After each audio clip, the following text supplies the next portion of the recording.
Boa noite, tudo bom, pessoal? Infelizmente, para a tristeza de vocês, estou aqui novamente para incomodá-los. Hoje com a continuidade aí da parte de gestão de estoques, tá certo? E hoje nós vamos falar um pouquinho sobre controle e manutenção de estoques, ok? Isso faz parte da continuidade então desse processo, desse grande bicho que é o estoque. Então vamos ver quais são os objetivos da aula de hoje? Vamos lá. Apresentar conceitos sobre a necessidade de se ter ou não estoque.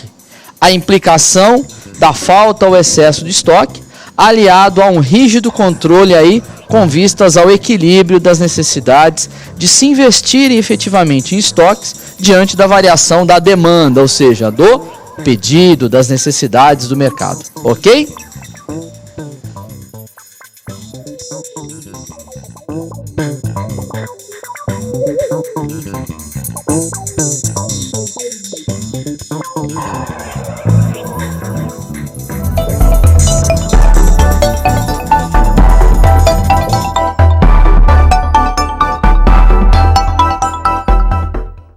Muito bem, meus queridos, como eu disse, é sempre bom estar junto com vocês aí, é um prazer realmente muito grande, ok? Vamos então entender um pouquinho qual que é a nossa agenda de hoje. Lembrando que nós vamos retomar a parte daqueles assuntos que nós tratamos na aula passada e hoje tem aqueles 2 exercícios para a gente fazer que nós tínhamos deixado. Espero que vocês tenham tentado aí trabalhar um pouquinho com eles ou entender um pouquinho eles, tá ok? Vamos lá então? Então, a agenda hoje, nós vamos entender um pouquinho sobre controle e manutenção de estoques, voltando principalmente para gestão integrada dos estoques, ou seja, essa relação entre demanda, estoque, ou seja, o que impacta com a falta ou o excesso deles, ok? Depois nós vamos falar um pouquinho de curva ABC, e aí nós temos um exercício aí depois de curva ABC, e o que são inventários, como é que os inventários estão relacionados aí no controle e manutenção dos estoques. Muito bem? Bom, diante disso então, vamos retomar aquela perna que nós deixamos da aula passada e vamos olhar o seguinte, olha lá. Primeiro, se a gente for lembrar, as empresas estão sempre preocupadas em maximizar o lucro. Claro, todo mundo, todo acionista quer que o dinheiro dele vire retorno, que vire muito mais, que ele gere frutos. Não é isso? Então esse é o primeiro objetivo da empresa.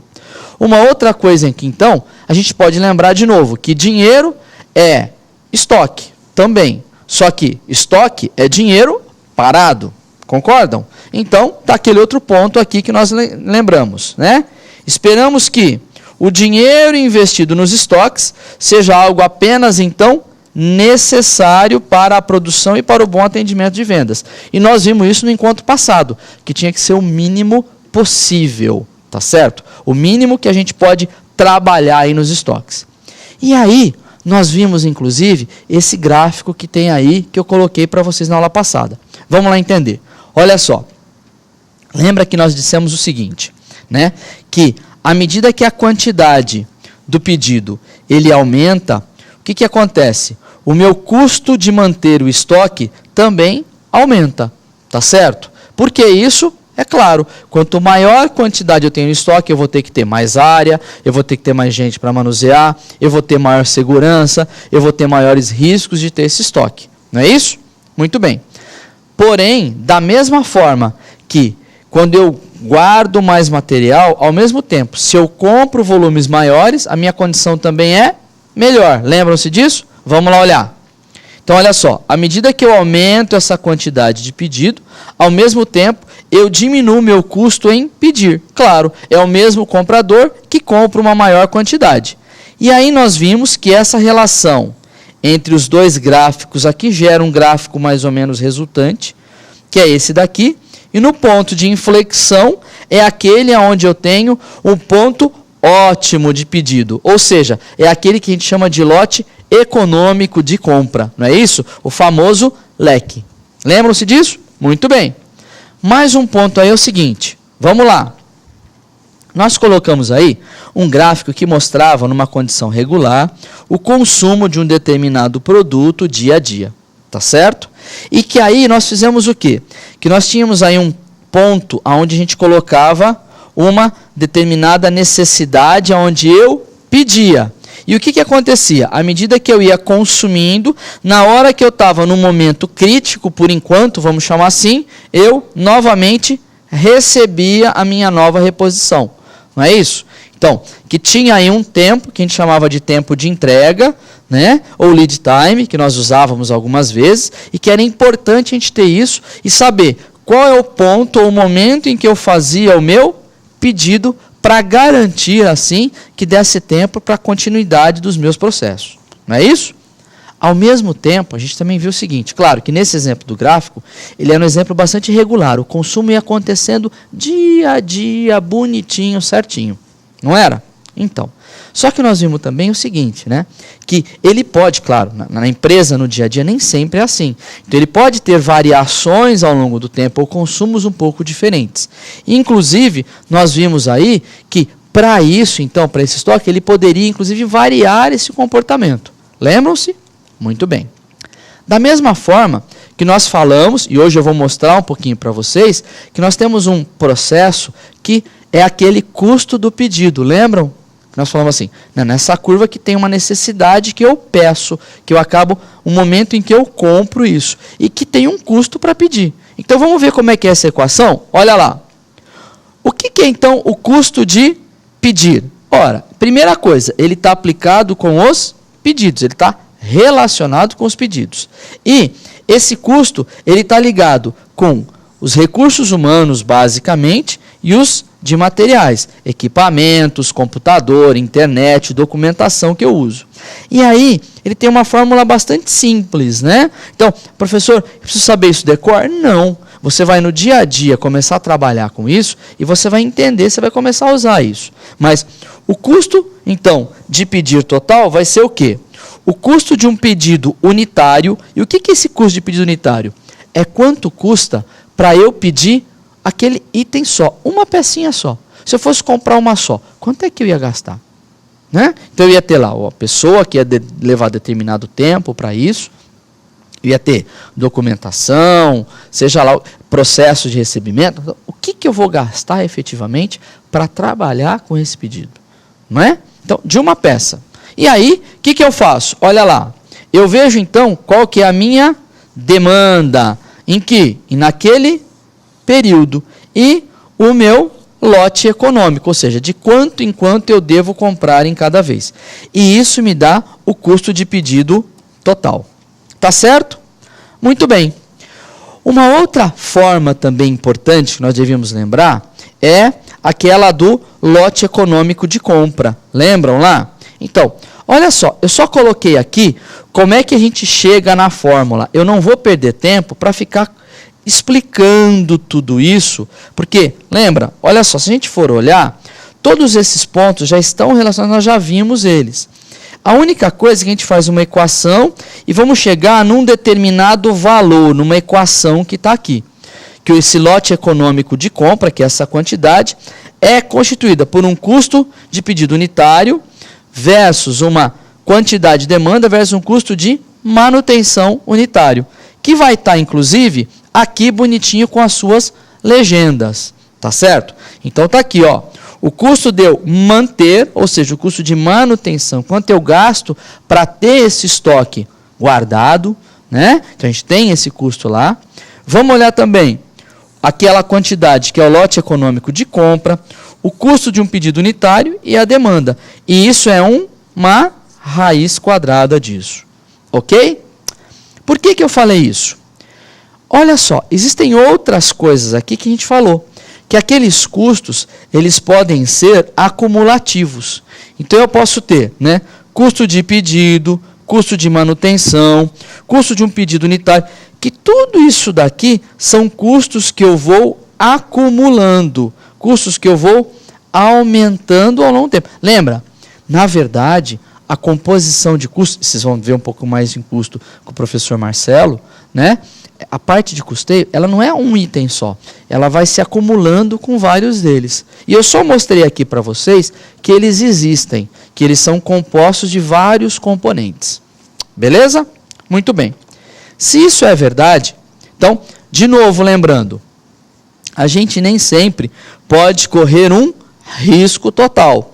Então, nós temos aqui aquilo que nós definimos que é o estoque de segurança. E o que é esse estoque de segurança, então? Né? É aquela quantidade que eu, teoricamente, vou manter na minha empresa, entre aspas, sempre. Como assim sempre? Lembra que nós falamos assim? Imagina que eu tenho um determinado fornecedor, ok? Vou passear para lá um pouquinho agora. E aí, esse fornecedor, ele te vende com determinada regularidade, você compra dele, só que ele é um cara muito instável. Ele de vez em quando tem muitas variabilidades no processo dele. Ele varia muito, ou ele não garante sempre que ele cumpre aquele prazo. Você já sabendo disso, o que você faz? Então vou aumentar um pouquinho para mim não andar todo dia no fio da navalha. Não é? Já pensou? Se a gente trabalhasse sempre sem estoque de segurança, seria todo dia um inferno na nossa vida. Por quê? Todo dia você vai achar que a empresa vai parar, porque está no seu limite. A não ser quando você tem gente bastante entrosada com você para garantir o teu fornecimento. Não é verdade? Como nem sempre isso acontece, ou que dependendo do teu fornecedor, ele pode ter imprevistos, você tem o teu estoque de segurança. Outro motivo para isso, vamos pensar em processo. Se me quebrar, lembra? Um equipamento num processo anterior ao seguinte, ou seja, imagina lá que eu estou fazendo pão, então eu tenho o forno e a maceira. E se minha maceira quebrar, o que eu faço com o forno? Fico parado, paro toda a minha linha. Então eu posso ter uma parte aqui de massa pronta, esperando para ser só enrolada para colocar no forno, e que se der algum problema dá tempo de no mínimo eu ir no vizinho e comprar uma outra maceira, ou arrumar aquela. Esse é um estoque de segurança, que eu tenho que ter até pelas minhas imprevisibilidades dentro da fábrica. Já no produto acabado, meu comércio é regular ou não? Quanto eu perco de venda, se eu não tiver o meu estoque? Ou se eu não tiver algum ponto para poder absorver eventuais extrapolações de venda? Corro risco, não corro? Já pensou se eu só tivesse um sapato 38 na minha loja de calçado e o dia que viessem 2 pessoas? Deixei de fazer a venda. Então, seriam alguns níveis de estoque que a gente coloca para isso. Tá claro isso? Muito bem. Vamos em frente então. Por isso, eu crio o meu estoque de segurança. E aí, o que é então aquele fatorzinho que eu coloquei aqui, que talvez ninguém até agora me perguntou? Olha lá, esse aqui é o custo de eu manter o meu estoque de segurança. Peraí. Vamos parar com o santo. Peraí. Você quer dizer então que a gente tem um custo que está relacionado também com manter o estoque? Claro, inclusive o estoque de segurança. E por que é que eu coloquei o estoque de segurança separado do outro estoque?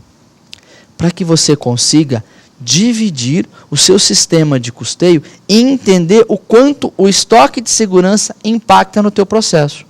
Por quê? Porque amanhã eu posso tentar desenvolver um outro fornecedor, por exemplo, e falar assim: puxa, esse fornecedor me custa, por exemplo, 1% mais caro que o outro.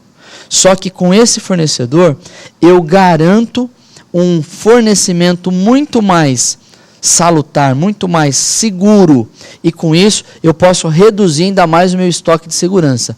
Então, eu pondero quanto eu gastei no estoque de segurança para mantê-lo e pondero quanto eu vou pagar mais no determinado fornecedor. Entenderam? Para isso que eu uso esse custo também dentro do meu custo total. E aí, então, se isso é verdade, vamos lá de novo. O meu custo de estoque de segurança, o que é? É a quantidade que eu tenho no estoque de segurança, vezes o custo que eu gasto para mantê-lo lá. Ok? Tá claro? Então, só para mostrar que existe isso. A partir daí, então, nós vimos que tinha aquele outro conceito do ponto de reposição, que era o quê? Que ele estava relacionado com a quantidade e o tempo que eu tinha que repor. Tá certo? Diante disso, nós vimos assim, que a quantidade em estoque, se ela for igual à quantidade planejada de vendas para um determinado prazo no fornecedor, então nós fizemos até aquele exemplo. Se o fornecedor demora 2 dias para entregar um pedido, você vende 4 por dia, qual que é o volume de estoque que você deve ter um pedido a ser colocado? Lembra? Nós fizemos essa continha na aula passada. Ok? E aí nós colocamos assim, que esse ponto de reposição, ele tem uma determinada taxa, que nós chamamos de demanda, é um valor que eu custo para ter isso, e está ligado com o tempo de entrega. E aí, tem algumas definições aí importantes. Vamos lá, olha só. Essa taxa de demanda e esse tempo de entrega, eles devem estar sempre na mesma base. Lembra que nós falamos isso? Sempre no mesmo intervalo, sempre na mesma condição. Senão, eu não consigo medir. Né? Eu misturo como se fossem moedas diferentes, e aí vai dar errado. Outra, significa que o consumo da demanda durante um período compreendido entre a colocação do pedido e a entrega do meu fornecedor. Portanto, esse ponto de reposição, a unidade dele é volume. Tá claro isso? Muito bem.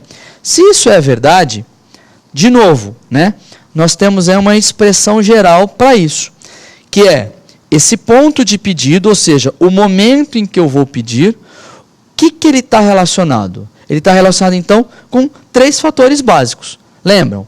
Um deles é o quê? O tempo. O outro é a quantidade.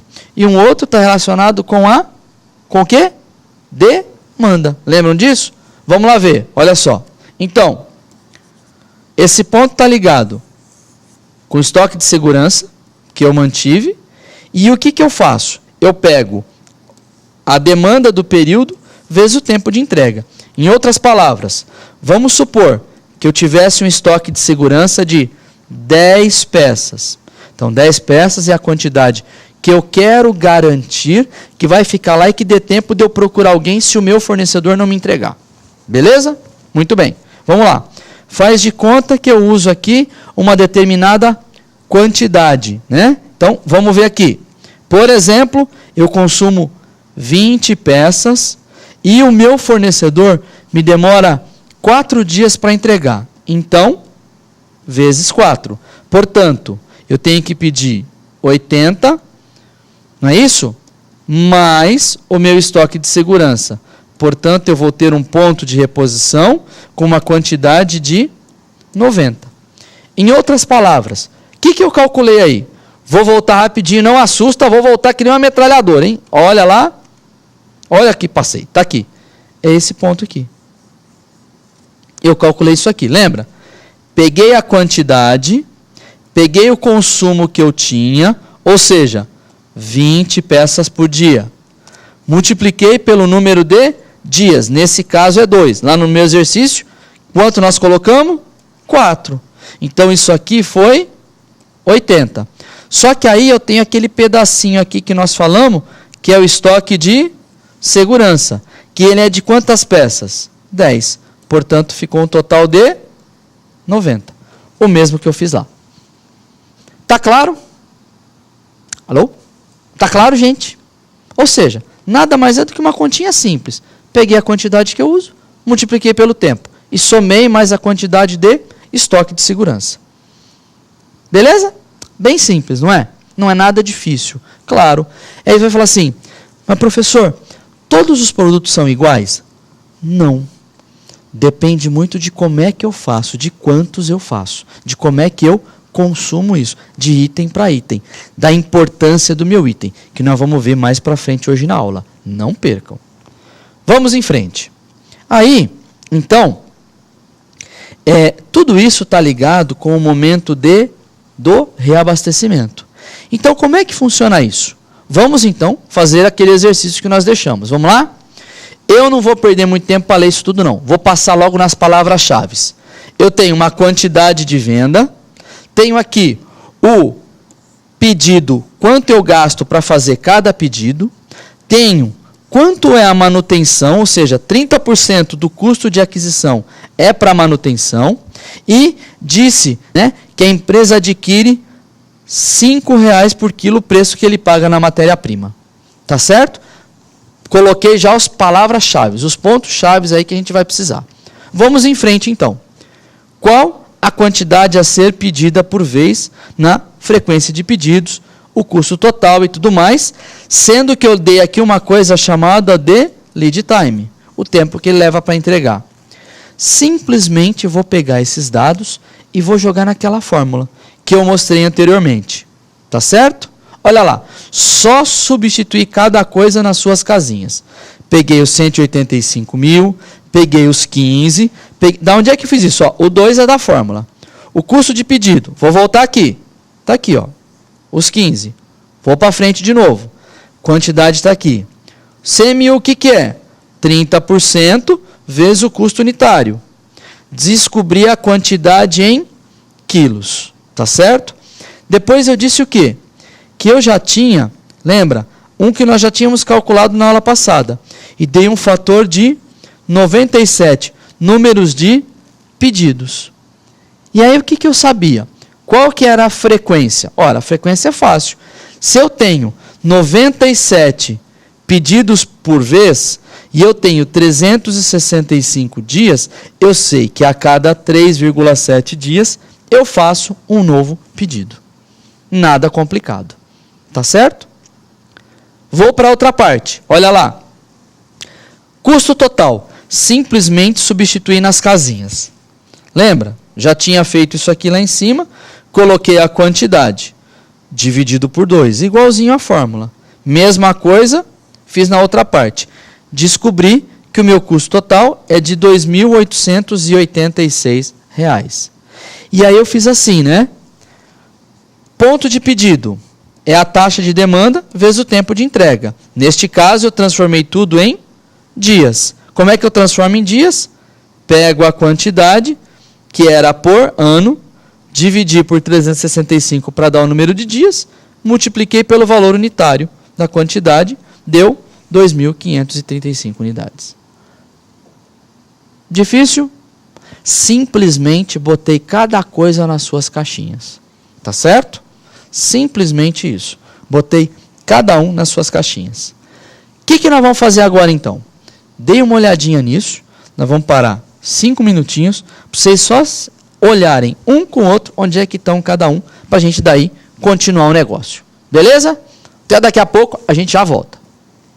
Sem ilusão, vivemos apenas do sonho, que é a ilusão de quem não pode ter ilusões. Vivendo de nós próprios, diminuímos-nos, porque o homem completo é o homem que se ignora. Sem fé não temos esperança, e sem esperança não temos propriamente vida. Não tendo uma ideia do futuro, também não temos uma ideia do hoje. Porque o hoje, para o homem de ação, não é senão um prólogo do futuro. A energia para lutar nasceu morta conosco, porque nós nascemos sem o entusiasmo da luta.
Oi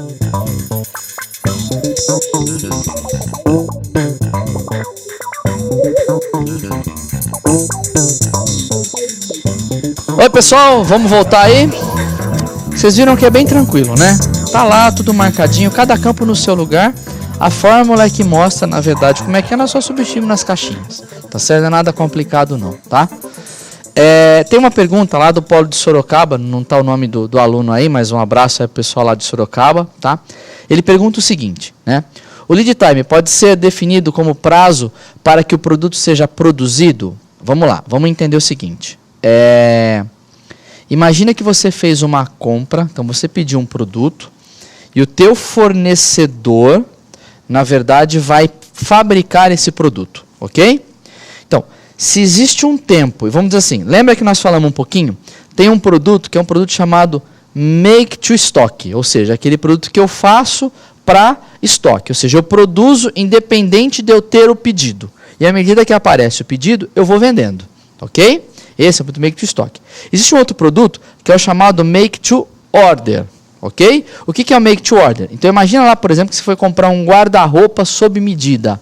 Você foi lá na loja, o cara mostrou lá no showroom para você os guarda-roupas que ele tem. Na hora que você comprou, ele falou assim, eu vou demorar 30 dias para te entregar esse guarda-roupa. Isso é o lead time dele também. Ou seja, o processo produtivo dele está ligado com o tempo de entrega também. Ok? Então esse sim pode ser considerado um lead time. Beleza? Espero ter respondido aí a sua pergunta. Ok? O mais importante é o seguinte, né? Para isso tudo, só agregando aí. A gente precisa sempre ter em mente qual que é a disponibilidade ou tempo de entrega que o nosso fornecedor vai fazer, por exemplo. Então, muitas vezes, eu não sei quanto tempo ele leva. Agora, vamos olhar dentro da nossa empresa. Então, faz de conta que eu vou fabricar um determinado produto para o meu cliente, ok? Então, eu digo para ele, o meu prazo de entrega, ou seja, o meu lead time é de tanto tempo.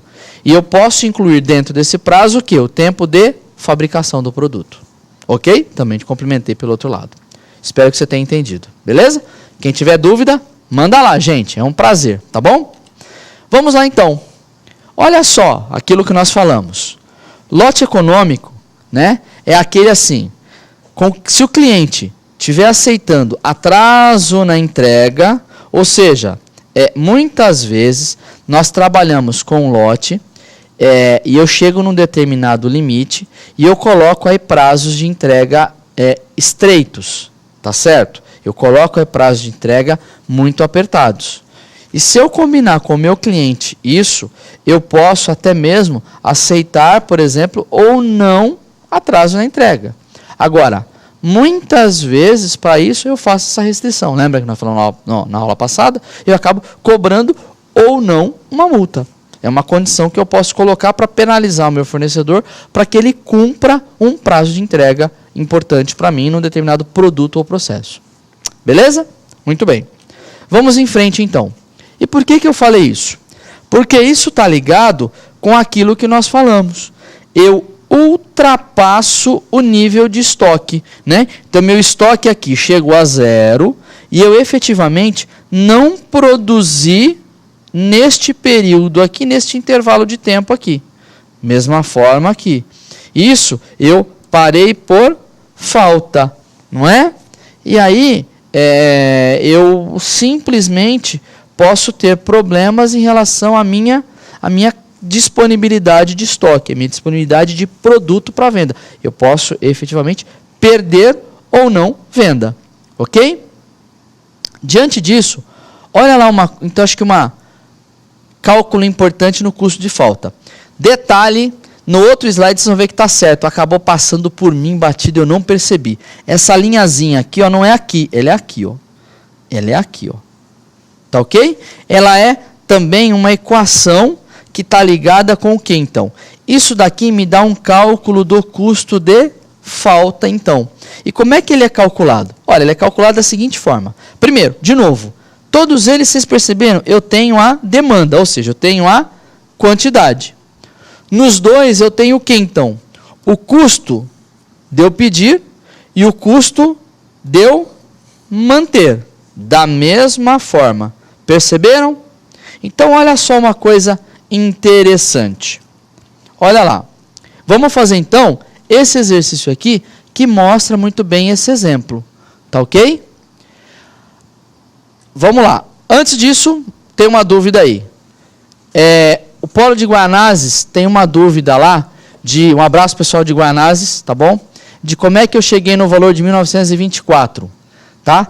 Isso tá inclusive na aula passada que nós fizemos. Dá uma olhadinha lá na aula passada que você vai ver esse número lá.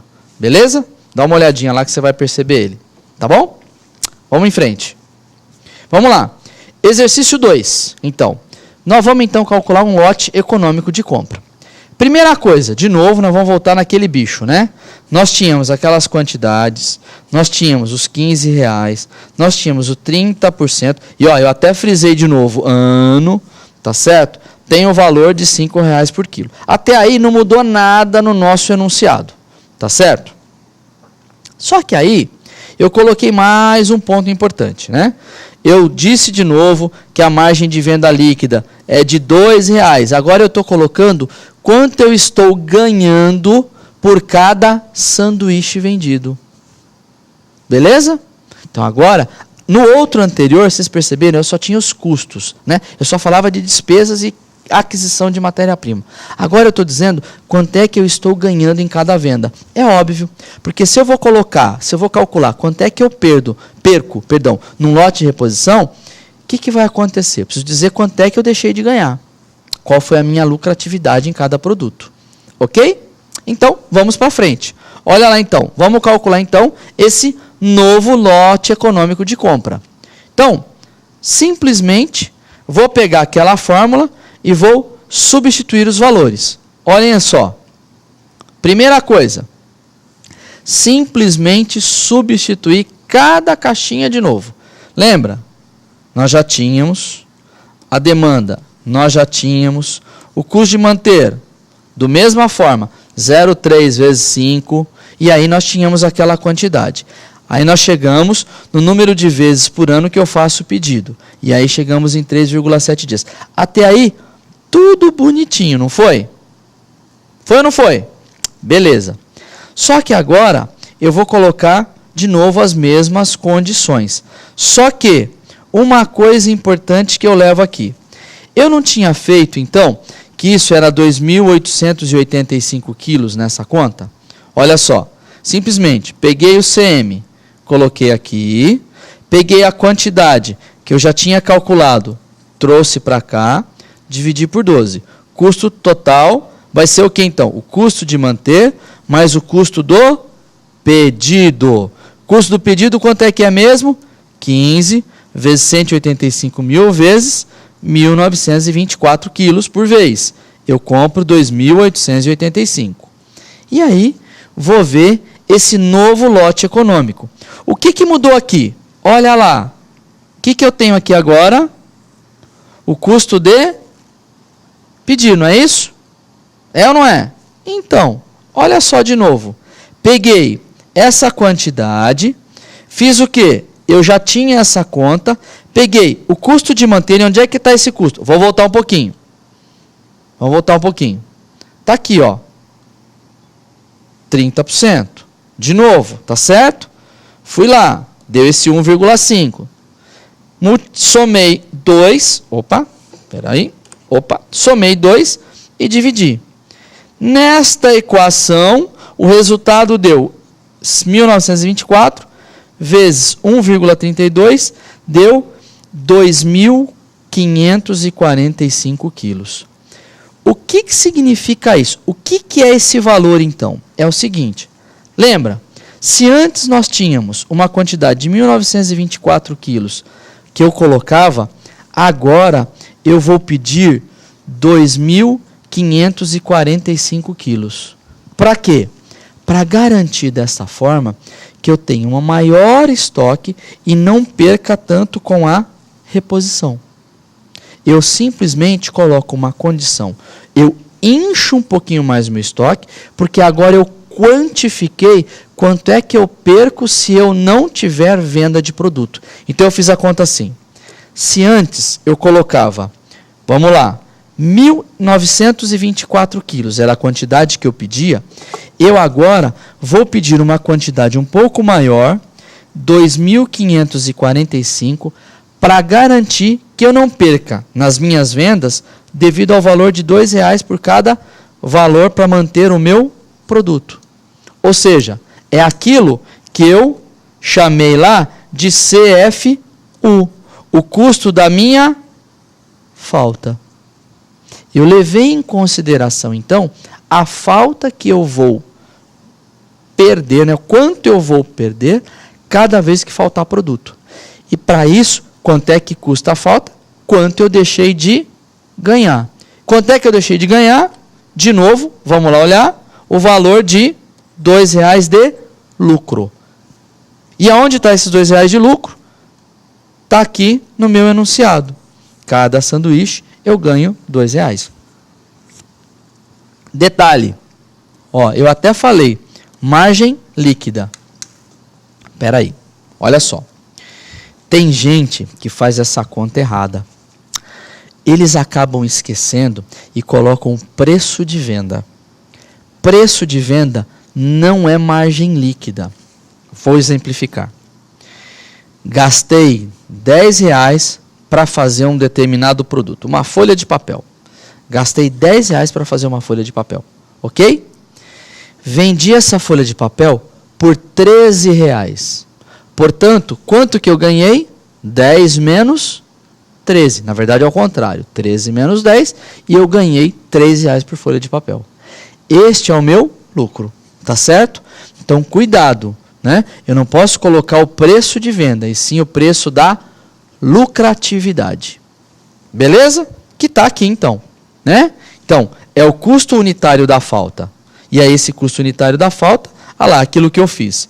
Quanto eu tinha de custo de manter, mais o custo da minha falta. Em outras palavras, olhem só, que bacana que é isso. Se a gente for perceber, o que eu estou olhando então com isso daqui? Nada mais é do que o seguinte, concordam? A minha quantidade inicial, que é a primeira parte da equação, mostra lá. Olha lá, essa primeira parte aqui da equação, essa aqui, ó, é aquela primeira parte da equação, bonitinha, sem nada de mexer. Ou seja, eu calculei quanto era a minha quantidade. E depois o que eu fiz? Eu coloquei um fator multiplicador. Vamos pensar o seguinte, imagina lá em engenharia. O cara, quando está fazendo lá o projeto de uma ponte, ele coloca lá, essa ponte tem que suportar 10 toneladas.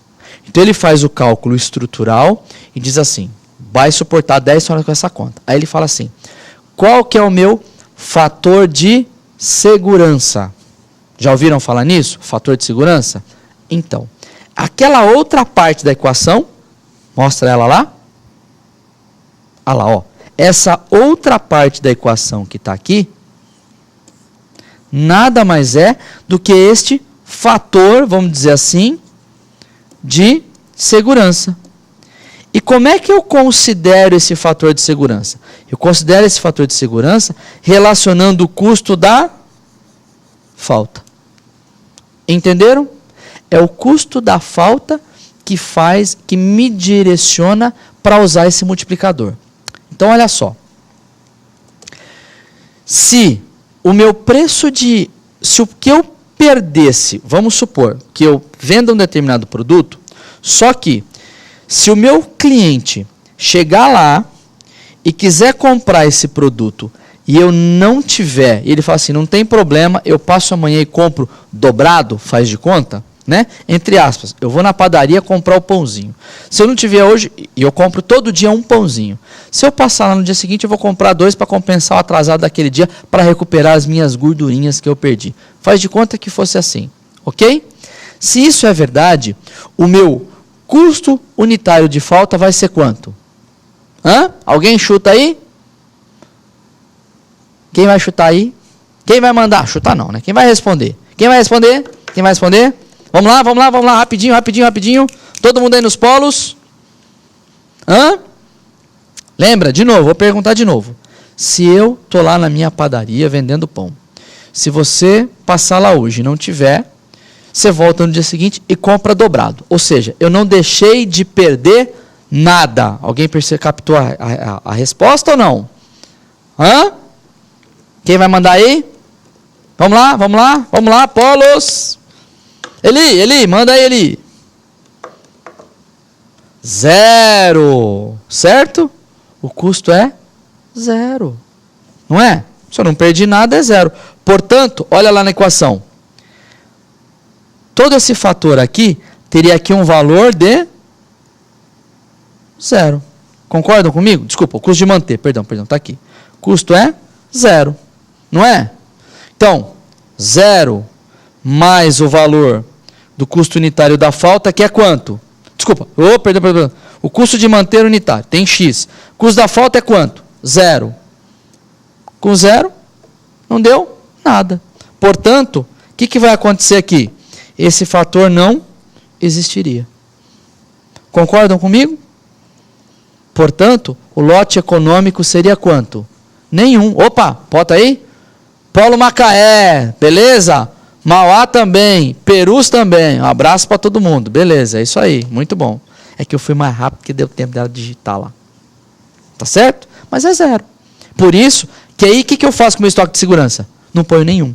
Perceberam? Então aquilo ali nada mais é do que um fator de segurança. Se eu não tenho risco, 0. Eu não ponho nada. Ok? Nada mais é do que isso. Vamos em frente? Muito bem. Diante disso, então, claro, a gente corre alguns riscos. Riscos de falta de estoque, riscos quando eu tenho que colocar pedido, não é? Ponho de mais, ponho de menos, desconto no preço, tenho capital de giro, tenho obsolescência, ou seja, do produto caducar no estoque, não é? Todos esses são riscos que eu corro. E aí, relembrando isso, então, eu tenho riscos e tenho também os problemas de eu manter o estoque, que estão ligados com perda de venda, com satisfação, com interrupção de linhas, seja de produção, seja de programação, tá certo? E além do que, eu posso ter custos adicionais. Por quê? Porque dependendo do que eu faço, eu tenho que depois encontrar ou alternativas para isso, para substituir isso. Então, eu procuro outras opções ou outras matérias. Então, acabo tendo problemas, por outro lado, se eu não mantenho estoque. Não é verdade? Se isso acontece, então, é fundamental que eu faça manutenção e que eu faça controle nos meus estoques. Concordam? Eu tenho muitos riscos que eu posso ter. Então, qual que é o objetivo de eu controlar e fazer manutenção do estoque? Olhem lá. Primeiro, otimizar os investimentos.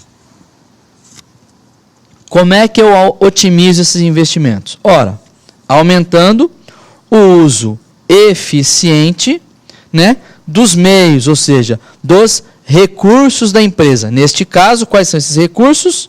São estoques. Tá certo? Minimizando o quê? A necessidade de capital investido. Concordam? Outro ponto, então. Para isso, claro que eu tenho dificuldades. Quais delas? Vamos lá. Primeiro, conciliar as diferentes necessidades. Claro, concorda? Cada um pode ter consumos diferentes, variabilidade diferente no processo de produção, pedido diferente, hora entra pedido, hora não entra pedido. Fica uma loucura, não é? A gente sabe disso. Por isso, mais um motivo de eu controlar e fazer manutenção dos estoques. Não vou perder tempo nisso, só vou mostrar isso aqui para vocês lembrarem. Lembra lá que nós falamos disso na aula passada? Que todos os departamentos adorariam que aumentassem os estoques, para dar mais garantia. Porém, o financeiro não quer. Claro, porque é dinheiro investido. Não é? Aquilo que eu falei. Se você chegar, vou virar para cá. Se você chegar hoje, lá pro teu, amanhã, né? Hoje não, né? Amanhã, lá pro teu patrão e falar assim, chefe, resolvi aumentar o nosso estoque, vou duplicar o nosso estoque de matéria-prima ou de produto acabado, o senhor pode comprar mais um galpão aí que eu vou colocar tudo produto. Garanto que você não termina nem a frase. Ele já te bota na rua antes de terminar. Claro, é dinheiro parado. Não é verdade? E quem dita não adianta. Nós, de logística, tacamos pedra na cruz. Tá certo? Quem manda é o financeiro. Não adianta falar que não é. Na empresa, quem manda é o financeiro. Como eu falei, eu faço trabalhos com um cliente. Nós estamos indo num cliente, para vocês terem uma ideia, que ele fabrica na faixa de 71 toneladas por dia de um determinado produto. Vocês imaginem que ele está na faixa de 10% a 15%, em média, custos com movimentação. Você acha que ele quer ter estoque? Com 70 toneladas por dia? Claro que não. Tá certo? Vamos em frente. E aí, então, eu não vou perder muito tempo aí nisso daqui, nós já vimos, mas existe aquele ciclo de nível de estoque. Lembram? Então, à medida que nós tínhamos consumos, esses estoques variavam. Lembra? Se nós tínhamos demandas irregulares, nós corríamos risco de ter pontos aqui onde eu acumulava estoque. Imagina só, aqui chegou uma nova reposição. O meu estoque viria para cá. Tá certo? Daqui eu retomaria. Da mesma forma que se eu tiver entregas irregulares, eu posso ultrapassar o estoque de segurança. Ou seja, com isso eu acabo atrapalhando, criando um intervalo aqui, onde daqui para cá eu efetivamente não produzi nada, não pude consumir matéria-prima. Então, para isso, a gente faz o quê? De novo, aquelas revisões periódicas de estoques, de curvas de reposição. Lembra? Por que é que eu faço então essas revisões? Existem produtos, por exemplo, que são sazonais. Eles trabalham em 2 períodos diferentes, por exemplo, comportamentos diferentes de um período para outro. Imagina lá sorvete. No verão vende mais, no inverno vende menos. Teoricamente, tem gente que toma sorvete o ano inteiro, né? Mas vamos dizer que isso é um comportamento, uma tendência de mercado. Claro, eu tenho 2 níveis diferentes na empresa disso. Concordam? Então, por isso mesmo, eu reponho estoques em condições diferentes. Porque se eu não fizer uma reposição em determinado período, eu vou perder venda. Ok? Vamos em frente, então. Isso eu não vou falar muito. Nós já falamos na aula passada. Só estamos retomando daqui. Então, o que, quando e quanto produzir? O que, quando e quanto permanecer no estoque? Quando eu devo reabastecer? Em que período, em que frequência eu devo fazer isso? Tudo isso é importante para nós nos preocuparmos com isso. Então, claro, departamento de compras está relacionado? Claro que está. Eu preciso receber o produto? Preciso receber o produto. Eu preciso controlar esse estoque? Preciso. Eu preciso, inclusive, inventariar esse estoque. Por quê? Porque o produto anda de um lado para o outro. Parece que tem perna no depósito. Concordam comigo? Às vezes dá a impressão... Quem trabalha aí em expedição, quem trabalha em estoque aí, conversa aí com seus parceiros no intervalo. Diz para ele se o produto não tem vida própria. Porque parece que ele anda dentro do estoque e ninguém acha. Tem hora. Verdade ou não é? Pode ter certeza. Tá certo? Então, é importante a gente relembrar uma coisinha. Que os estoques são quantidades que estão armazenadas, com a função de criar uma independência nos diversos estágios da empresa. Tá certo? Mais um ponto, então, é lembrar o seguinte, que se isso tudo é verdade, depende primeiro de pessoas. E pessoas estão ligadas com processos de recebimento e expedição. Pessoas podem contar de forma diferente. Vou dar um exemplo de contar daqui a pouquinho antes do intervalo. Podem ver produtos sendo um e ler outro, embalagens diferentes, clientes trocados. E olha só, esse exemplo é legal. Então, vou dar 2 exemplos bacanas antes do intervalo. Olha só. Primeiro, imagina só que você recebeu um produto. Aí você está lá contando. 1, 2, 3, passou aquela bonitona. 4, 3, 9, 7, 8, 9, 10, já foi, já perdeu a conta. Ou, outra, imagina que você mandou entregar uma geladeira para um cliente A e uma geladeira para o cliente B. O cliente A é o mais pobrezinho, comprou aquela geladeira mais simples. O cliente B não, recebeu aquela puta geladeira zona, certo? Só que você faz 200 mil entregas.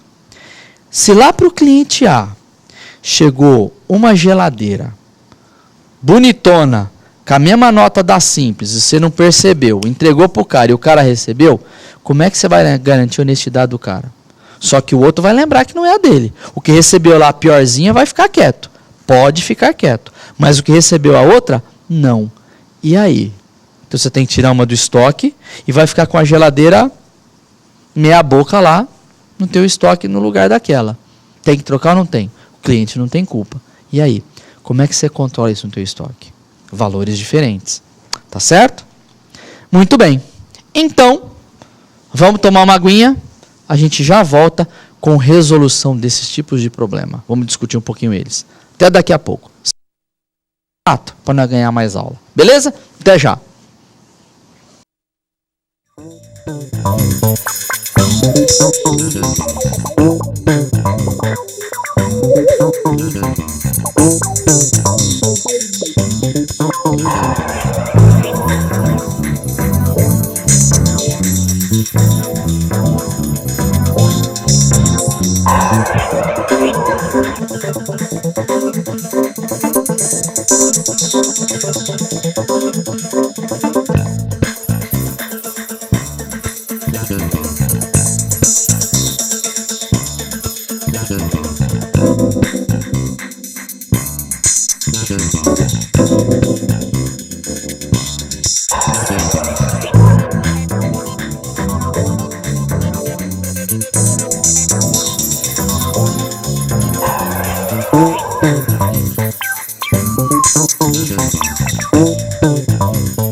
Meu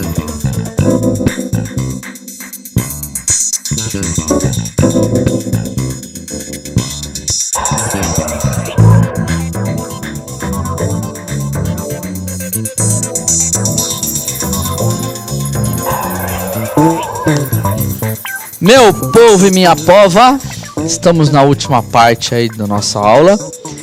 Primeiramente, Gerson lá de Guarulhos. Pô, Gerson, um abraço aí. O Gerson também mandou a resposta, tá? É que não deu tempo aí do povo apertar. Então, abraço aí, Guarulhos também tá arrepiando, beleza, parabéns.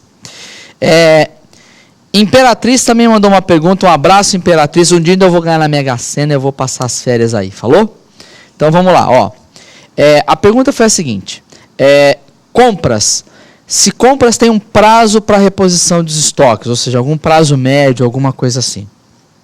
Depende muito de empresa para empresa, de tipo de produto. Normalmente, sim, mas na verdade assim, eu vou dividir isso em duas partes. Uma delas muitas empresas colocam e definem um prazo médio para que o comprador tenha tempo de receber a tua requisição ou pedido, né, ou solicitação, de negociar com o fornecedor, por exemplo, e colocar e efetivar o pedido. Esse pode ser um deles, além do lead time de entrega, ok? Então, muita empresa faz isso. Então, por exemplo, olha, eu recebo pedidos hoje, eu gasto 3 dias entre fazer cotação e colocar o pedido para o fornecedor, por exemplo. Então, isso se define muito de empresa para empresa e tipo de produto, ok? Então, e aí tem mais um tempo, que é o tempo do fornecedor produzir. Então, isso é muito comum acontecer nas empresas. Acho que é essa a pergunta aí. A outra pergunta vem lá de Guaianazes, do Luciano. Um abraço, Luciano. Né? Ele faz a seguinte pergunta. Se eu tenho um produto e esse produto tem uma vida útil curta, né? Ou seja, um produto com validade muito curta, né? E assim mesmo ele também se eu entendi foi isso, que ele tem uma grande variação de preço no mercado. Ou seja, como é que ele faz aí para atender, qual é o procedimento para atender o cliente. Então, vou tentar dizer o que eu entendi da pergunta. Então, se eu tenho lá um produto, ele tem uma vida curta muito rápida, ou seja, ele caduca, ele estraga muito fácil, mas se o mercado está variando de preço, o que você faz? Então, vamos lá. Primeira coisa é o seguinte. Vamos supor que o mercado esteja crescendo de preço, então, ou seja, esteja aumentando. Então, você vai ganhar mais dinheiro se você segurar um pouco mais o produto. Claro, existe primeiro uma condição. Será que eu posso comprometer a entrega do meu fornecedor? Né, do meu cliente? Então, isso é um problema, tá ok? Então, isso é uma relação que depende muito. Tirando essa parte de atendimento ou não dele, vamos pensar na parte de ganhar dinheiro, vamos dizer assim, né? Teoricamente, se eu tenho limite para entregar isso para o cara antes da validade caducar, ou seja, que ele tenha tempo para usar isso, claro que seria conveniente você tentar segurar o máximo possível, porque você vai ganhar dinheiro. Agora, normalmente, se o produto oscila, sobe, baixa de preço, eu te diria assim, na média, você acaba tendo a mesma constância. Então, isso não acaba te prejudicando, porque uma hora você ganha, uma hora você perdeu no outro dia que você fez a venda. Tá claro? Agora, se está numa ascendente ou se está numa descendente, claro que você vai descendente, tentar entregar o mais rápido possível para perder menos. Se está numa ascendente, tentar segurar o máximo possível e entregar na data limite. Só que você precisa ver como é que é essa data limite, essa relação com o teu parceiro, o teu cliente, por exemplo. Ok? Espero ter respondido aí. Vamos continuar então agora, efetivamente, com manutenção dos estoques. Ok? Então, olha só. Alguns sintomas aí que evidenciam problemas no estoque. Primeiro, periódicas e grandes dilatações nos prazos de entrega para os produtos acabados e tempos de reposição das matérias-primas. O que eu quero dizer com isso? Você acaba esticando demais o prazo de entrega, ou seja, você prorroga demais o prazo de entrega que você tinha para os seus clientes. Ok? Então, isso é um exemplo. Por quê? Porque você demora mais tempo para, por exemplo, achar o produto que está lá estocado. Então, você dilata, você aumenta o tempo de entrega. Ok? Esse é um exemplo. Outro, Aumento dos estoques enquanto a produção permanece constante. No caso de matéria-prima, por exemplo. O que eu faço? Eu vou crescendo o estoque. Por quê? Mesmo que a produção não variou. Por quê? Porque eu não dou conta de achar ou de entregar com maior eficiência aquilo que está lá. E por que motivos eu não entrego com maior eficiência? Lembra? Parte foi um pouquinho do que nós estávamos discutindo na aula, no início da aula hoje, né, no exercício que estavam fazendo. Quais dificuldades que eu tenho muitas vezes? Às vezes eu não tenho reposição adequada, eu não endereço direito, eu não acho onde é que está o produto, eu tenho dificuldades com quebra, com perda de produto. Ok? Vamos lá. Outro exemplo de problemas de estoque. Elevação do número de cancelamentos de pedidos. Ou seja, demorou demais, não quero, pode levar embora. Ou muitas devoluções. Sabe aquela pizzaria, quando você comprou a pizza, encomendou lá pelo telefone e o cara entregou 2 horas depois, você falou assim, agora pode ir embora, a fome já passou? Então, esse é um exemplo, ok? Outra, variação excessiva da quantidade a ser produzida. Se o cara varia muito, pode ser por quê? Por problemas de produção? Pode. Pode ser problema de fornecimento? Pode, depende do que é a condição. Mas esse é um exemplo disso, né? Ou produção parada frequentemente por falta de material. Isso só acontece no México. Aqui quase não acontece isso, né? Outra, falta de espaço para armazenamento. E aí, cuidado, né, gente? Uma coisa é eu não ter lugar para armazenar mesmo, é diferente. Outra coisa é eu ter um estoque e a partir dele eu aumentar o meu estoque ainda mais e ter uma hora que não cabe. Alguma coisa está errada. O que está acontecendo? Né? Outra, baixa rotação dos estoques. Ou seja, meus estoques não giram muito. Eles demoram muito para serem renovados. Né? Ou seja, o produto fica muito tempo parado para que eu possa retirá-lo e depois colocar uma nova quantidade. Ok? Então esse é um outro exemplo. Uma das formas, então, que a gente usa, e acho que é importante eu mostrar aqui para vocês, é uma coisa que a gente chama, às vezes, de recebimento cego. O que é o recebimento cego? Eu vou contar para vocês, aí depois vocês botam lá, vocês leem lá. Olha só. O que é isso? Isso é uma operação interessante, porque assim, lembra que eu falei no começo, em alguns slides para trás, que muitas vezes eu estou lá contando e daqui a pouco eu perdi a conta? Então, ou eu olho na nota e digo,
Muita ou pouca importância?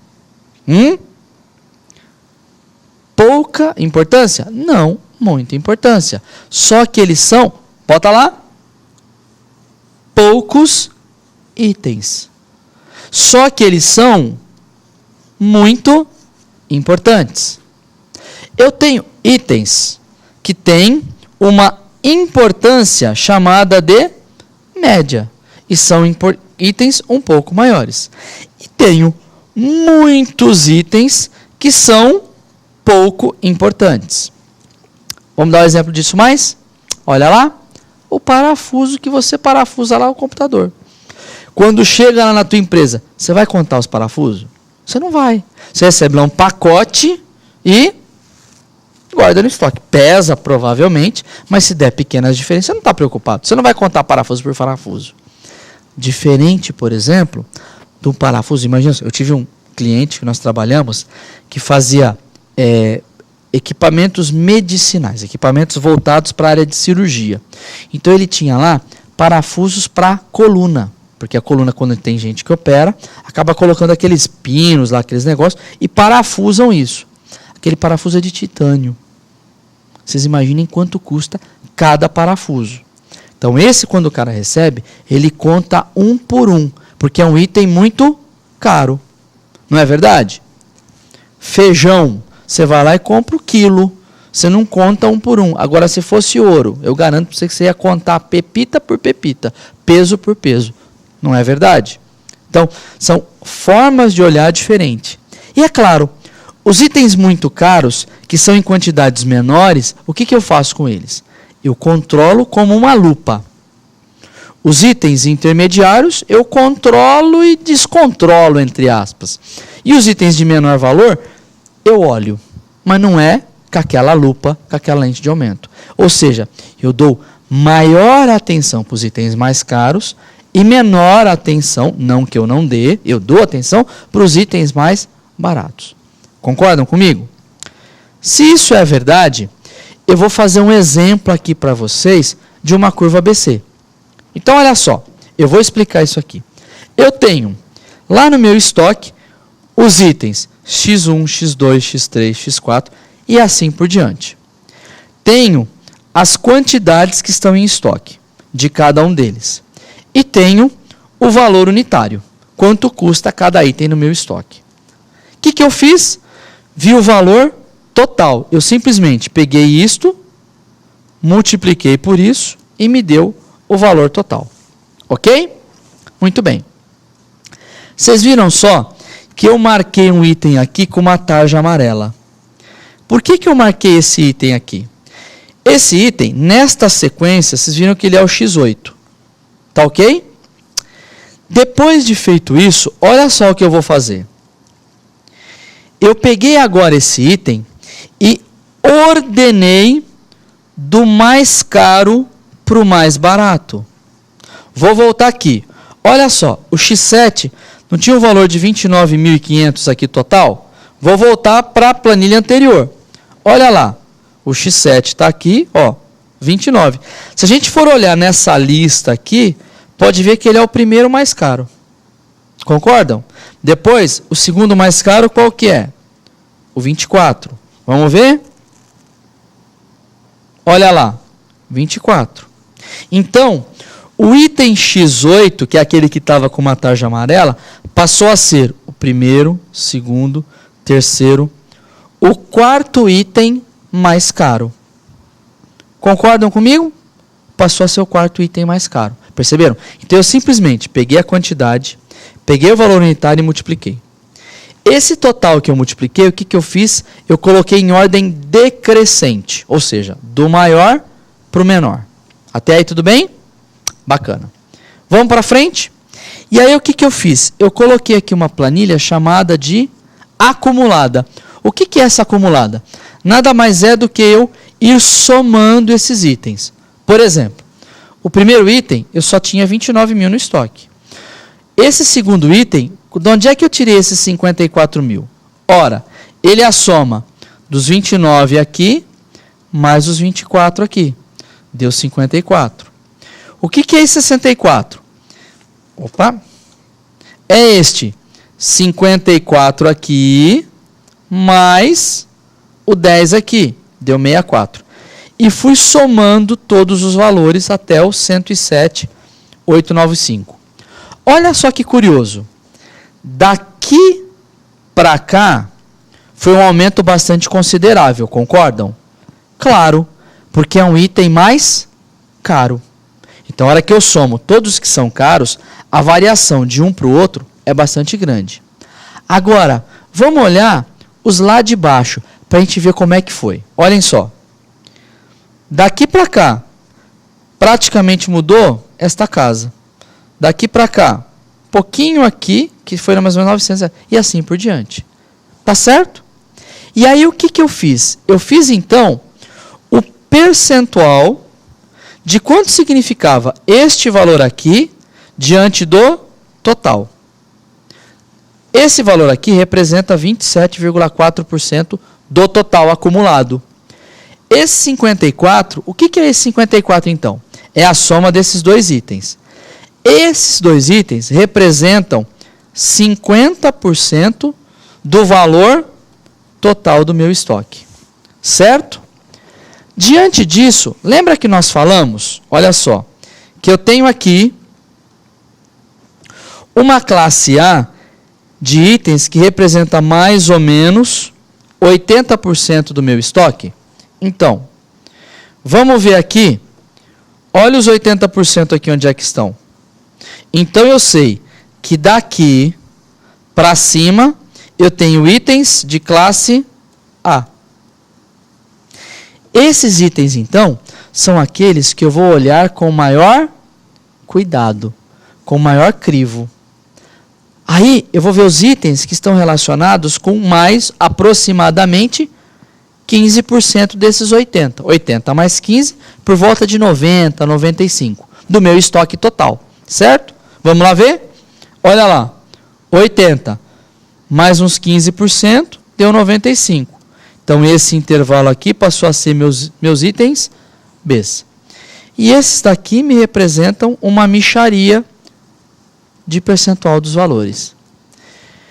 Claro, se a gente tivesse aqui uma quantidade de itens muito grandes, vocês iam ver que os itens Cs representam um monte de itens. Só que são valores pequenininhos perante os mais caros. Então, nós dividimos isso por itens. Classes A, B e C. Tá claro? Muito bem. Olha só, então. A curva ABC, ela pode ser usada para a gente dispor os itens dentro do depósito, para facilitar o manuseio. O que eu quero dizer com isso? Imagina que eu tenho um depósito e vocês vão fazer um exercício como esse lá. É um brinquedinho, um exercício simples, mas foi feito de coração, eu garanto para vocês. Imagina que eu tenho lá o depósito. Então, olha só. Imagina que eu tenho um depósito aqui. E eu tenho aqui os meus corredores. Certo? Tem itens que eu posso classificar em ABC em relação a valores. E aí, olha só para mim. Valores, lembra? Eu vou controlar todo dia. Certo? Muito bem. Agora, tem itens que eu posso fazer de movimentação. O que significa itens de movimentação? Significa assim, que eu vou ter alguns itens que eu vou movimentar todo dia. Concordam comigo? Sim ou não? Se isso é verdade, esses itens que eu vou movimentar todo dia, eu deixo eles onde? Mais próximos de mim, para que eu economize dinheiro com a minha movimentação. Concordam? Existem itens que são itens que eu movimento muito pouco. Esses itens, para mim, eu vou chamar de itens Cs. Concordam comigo? Por que item C? Porque é item que eu quase não mexo. Se isso é verdade, os itens Cs eu vou deixar mais perto ou mais longe de mim? Mais perto. E os itens Cs, mais longe. Então, olhem só. Se eu tenho um depósito aqui, e aqui é as minhas docas ou a minha porta, claro, os itens A eu vou criar numa determinada região. Os itens B numa outra. E os itens C numa outra. Tá certo? Muito bem. Da mesma forma que eu posso controlar meu estoque com outros critérios. Olhem só. Um deles é o critério do FIFO. O que é o FIFO mesmo?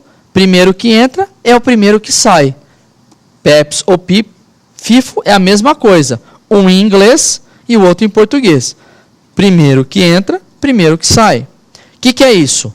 Produtos com data de validade. O que entra primeiro, sai primeiro. Outra forma é o LIFO ou o EPS. O último que entra é o primeiro que sai. Esses eu estou falando da parte contábil. O professor Marcelo vai mostrar para... Desculpa, estou falando da parte de movimentação. O professor Marcelo vai fazer um exercício para vocês com isso, mostrando a parte financeira, como é que ela influencia. Vocês vão ver que o valor do estoque, ele muda muito quando é de um jeito ou quando é de outro. Isso pode estar ligado naquela pergunta que veio aqui para a gente também. Lembra? Do valor do produto. Vocês vão entender isso quando o professor Marcelo mostrar esse exercício. Não percam, e é muito importante entender isso. Tá bom? Então, olha só. Se eu trabalho com o sistema PEPS, eu, por exemplo, procuro diminuir as perdas por obsolescência. Claro, imagina a memória do computador. O primeiro que chegou é o primeiro que eu vou tentar mandar embora. Imagina remédio, data de validade. Se eu entrar com o primeiro remédio e olho a data dele, eu tenho que mandar ele embora primeiro. Por quê? Porque senão ele vai ficar guardado no estoque. Se eu mandar o mais novo, esse aqui vai vencer. Então, são formas de dar manutenção no estoque. Entenderam? Por isso que essa forma de trabalhar é importante. Outra, produtos perecíveis, aquilo que eu falei. Um ciclo de vida curto, também. E eles impactam, então, muito nessas áreas de estocagem e separação dos pedidos. Eu tenho que fazer estoques de forma que eu garanta que os pedidos possam ou não serem movimentados de forma mais eficaz, eficiente. Então, por exemplo, se eu trabalho, imagina que eu trabalho num único corredor. Se eu estocar tudo lá e deixar tudo prensado, o último item eu não consigo retirar. Perdi. Tá ok? Perdi isso. Tá ok? Vamos lá. Tem uma pergunta aí. Os itens da classe A são os de maior valor. Por que o item X5 está na classe B? Vamos lá ver? Vou voltar lá para mostrar. Olha lá. O item X5, ele custa R$ 3.775. Só que os outros itens são mais caros que ele. Ó, 5, 5, 7, 9 e 10. Lembra que eu falei? Os itens de classe A estão na faixa de 80% do valor. Vou mostrar aqui onde está isso. Ó. Vou voltar aqui. Olha lá. Olha lá. Os itens de classe A representam aproximadamente 80% do valor. Vamos ver onde é que estão os itens de classe A lá no exercício? Olha aqui. 80% do meu acumulado. Por isso que ele ficou na classe B. Entendeu, Joéder? Beleza? Lá de Imperatriz. Um abraço. Ok? Mas isso, gente, também vai ter um material que vocês vão ler no planejamento semanal. Aí vocês vão perceber isso mais. Tá ok? Vamos para frente. Então, essa separação. Imagina lá que eu estoquei produtos no corredor. Se eu fui socando todo ele no corredor, aquele primeiro que entrou está lá no final. Se ele for um item por data de validade, ele vai vencer e o primeiro eu mandei embora. Perceberam? Por isso que é importante eu ter a forma de PEPs ou EPS. Além da parte fiscal contábil, que vocês vão ver com o professor Marcelo. Não percam, vocês vão entender isso. Os dois se complementam. Vamos lá então. Uma forma então de eu garantir validade dos produtos é o inventário. Uma forma de eu manter o estoque atualizado é o inventário. Então, o inventário, gente, apesar de ser odiado por todo mundo, ele é fundamental. E por que ele é fundamental? Vamos entender rapidinho. Olha lá. É uma forma de eu mensurar e revisar os estoques. Certo? Por quê? Porque eu levanto quanto tem, eu meço, ou seja, eu quantifico, eu valorizo isso. Ou seja, eu olho em forma física, que está ligado com quantidades, e eu olho em relação ao patrimônio, que está relacionado com valor. Tá certo? Então, o inventário, ele me garante que aquilo que eu tenha seja, entre aspas, bom e tenha valor. Tá certo? Eu garanto. E outra, não só de bom de qualidade, mas de seja útil. Ou seja, se eu disser lá para a produção, tenho 3 peças que dá para te fornecer para fabricar outra coisa, eu vou ter. Então eu não paro a fábrica. Lembra disso? Muito bem. E como é que faz esse inventário? Por que ele é como é que eu faço o inventário? Olha lá. Ele depende muito de alguns fatores para eu fazê-lo. Porque eu posso fazer inventário mensal, diário, semanal, anual, tá certo? E como é que funciona isso então? Ele depende do quê? Olha lá, do tamanho da empresa. Claro, se a minha empresa é pequena, está tudo guardado numa gaveta, eu posso olhar todo dia. Por exemplo, depende muito do volume de negociação. Óbvio, se eu mexo demais no estoque, se toda hora ele está movimentando, o risco de eu receber errado, contar errado, separar errado, colocar em lugar errado, é maior. Concordam? Beleza. Então está ligado com o volume que eu movimento e também na intensidade dessa movimentação, na frequência que eu faço isso. E uma outra coisa, inclusive, está até ligado no comportamento do preço do produto, aquilo que nós falamos um pouquinho antes. Se o produto roda mais, é importante que eu faça isso. Tá certo? Em geral, eles são feitos, olhem lá, no exercício fiscal, ou seja, uma vez por ano, normalmente no final do ano, tá certo? E ele tem que abranger uma vez por ano, pelo menos todos os itens do estoque. Por lei, deveria ser isso, tá certo? E aí, esses tempos de execução, se eu faço de uma vez só e de forma geral, ele leva mais tempo para acontecer. É claro, eu inventario todo o estoque, tá ok? Opa, legal, já vamos chegar nessa pergunta. Quem foi que mandou? Imperatriz, Josivan, um abraço, Josivan. Ele perguntou qual que é o melhor estoque, o geral ou o rotativo. Eu vou mostrar agora um pouquinho disso. Não perca os próximos slides nos próximos instantes. Vamos lá, olha só. Então, primeiro, um deles é o estoque, então, geral que eu falei. Ele demora mais tempo, eu olho tudo de uma só vez, tá certo? E existe um outro que é o rotativo ou cíclico. O que é o rotativo ou cíclico? Eu distribuo as contagens ao longo de um determinado período. Em outras palavras, eu conto em pedacinhos o meu estoque, não tudo de uma vez, tá ok?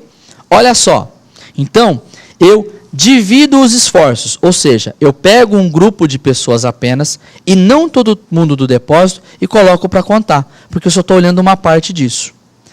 Outro ponto é que eu reduzo a duração da operação. Claro, se eu vou contar menos itens, eu levo menos tempo do que contar todos os itens. Eu posso priorizar os itens, por exemplo, ou seja, os itens mais caros, eu posso olhar mais vezes do que os itens mais baratos. De novo, voltamos na curva ABC. O parafuso que custa pouco, você acha que eu vou contar uma vez por mês? Não vou. Eu vou levar 6 meses para contar. Só que o item caro, a memória do computador, talvez eu possa contar toda semana para garantir que esteja certo. Perceberam? Essa é a vantagem do rotativo. Em relação ao geral, eu coloco todo mundo junto para contar, diferente do rotativo, que eu olho um pedacinho. No geral, eu tenho que parar todo o meu faturamento. Por quê? Porque está todo mundo contando. Eu não posso ter movimentação no estoque, nós vamos falar um pouquinho disso.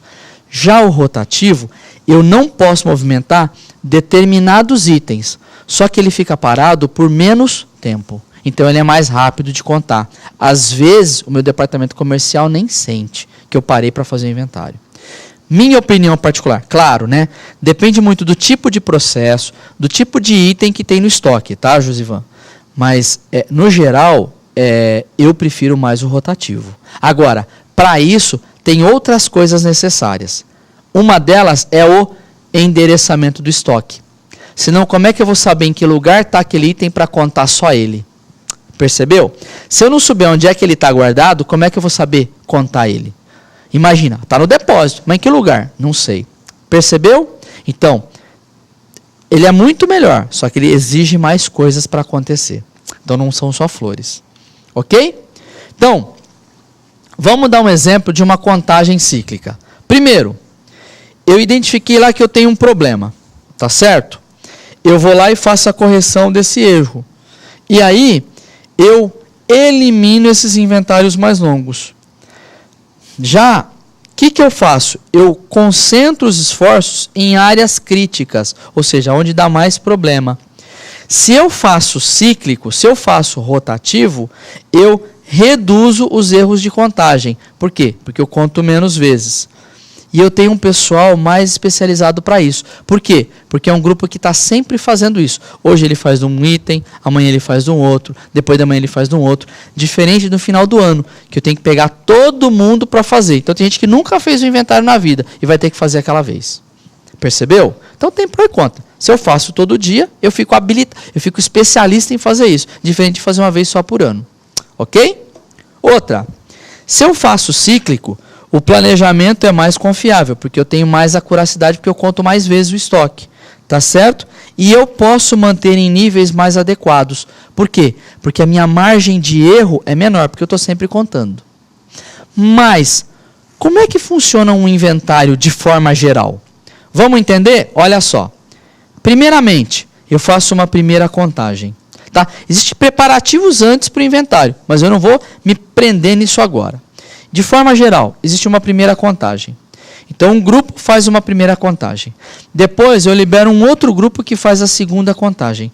E aí, eles fazem uma conferência entre eles. De tal item, eu contei tantos. Você contou tantos? Contei. Opa, esse bateu, não precisamos mais contar. Agora, um item eu contei, deu 10 peças, o outro contou, deu 11. Quem está certo? O que a gente faz? Uma terceira contagem. E aí, tenta apurar se está igual ou não algum deles. Que é isso que eu coloquei aqui. Olha lá. Caso haja divergência nas duas contagens, há uma terceira contagem. E normalmente ela é feita por um grupo acima daquele que conta normalmente. Tá ok? Com um grupo mais especializado. E aí eu posso fazer isso quantas vezes necessárias. Às vezes até 5 vezes, 6 vezes. Aí depende da empresa. Normalmente não se faz. Você faz no máximo 4, 5 exagerando. Tá ok? Eu coloquei aí uma tabela de comparativa entre as duas. Eu não vou perder tempo nela, porque eu já contei para vocês. É a comparativa entre o inventário geral e o inventário rotativo. Esses prós e contras. Não vou perder tempo nisso. Vou para o próximo, que é mais importante. Por isso, então, outro fator importante é essa previsão do estoque, que o inventário também me ajuda.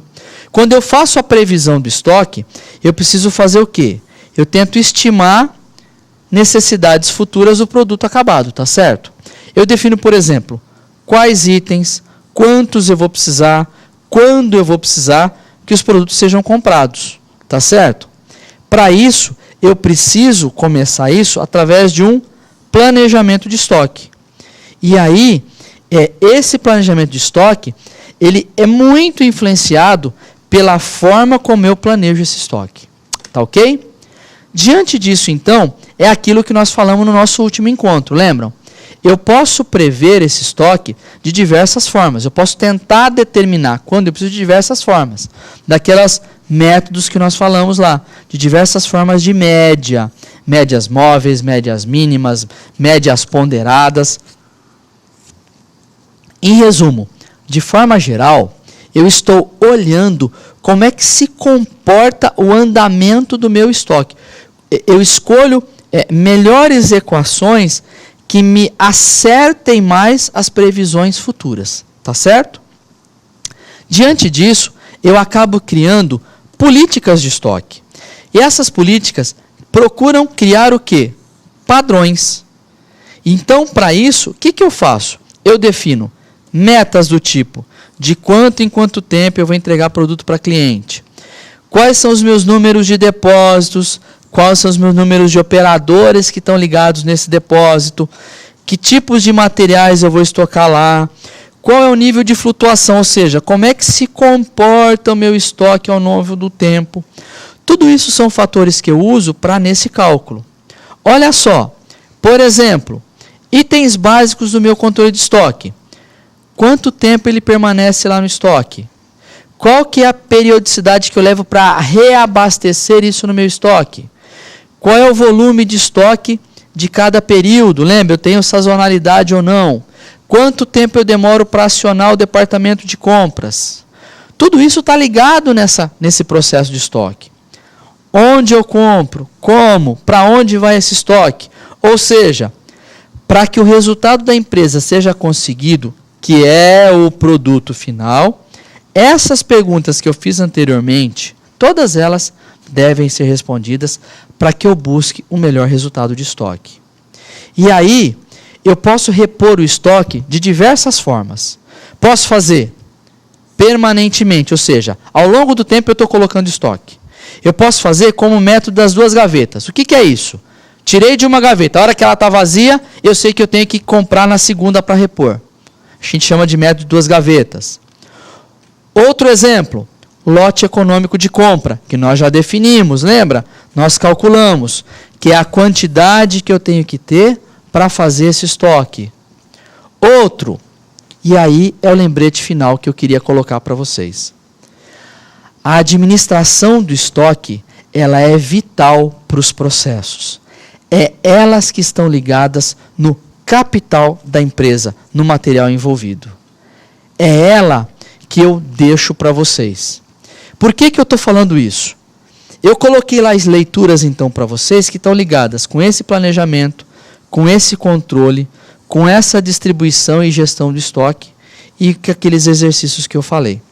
Vocês vão perceber todos eles quando estiverem lendo para complementar essas ideias que eu mostrei. Essa visão do estoque ela é fundamental para a gente digerir bem a empresa. Ok? Fiquem com Deus, boa semana e até mais.